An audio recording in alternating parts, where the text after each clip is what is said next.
जिंदगी में अगर कामयाब होना चाहता हो, जीवन में তুমি সফলতা অর্জন করতে চাও তো হালাল রিজিক কামাও। কি করো? হালাল রিজিক কি করো? কামাও, উপার্জন করো হালাল রিজিক।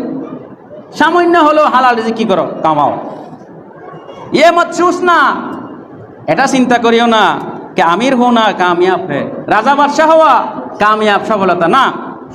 कामयाब वो है, সফলতা হচ্ছে ওই जिसको दिल का सुकून हासिल हो, যার অন্তরের মধ্যে প্রশান্তি লাভ হয়, ইতমিনান লাভ হয়, সেটাই হচ্ছে সফলতা। সুবহানাল্লাহ।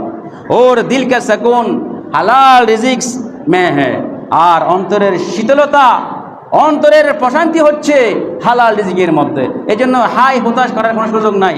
আপনি হালাল উপার্জন করবেন, হালাল ভক্ষণ করবেন, হালাল খাবেন, মনের প্রশান্তি পাওয়ার সবচেয়ে বড় পাওনা। আমির হওয়া, রাজা হওয়া, বাদশাহ হওয়া, বড় ব্যবসায়ী হওয়ার মধ্যে কি নাই? আত্মার প্রশান্তি নেই। হালাল রিজিক উপার্জনের মাধ্যমে কি রয়েছে? প্রশান্তি রয়েছে।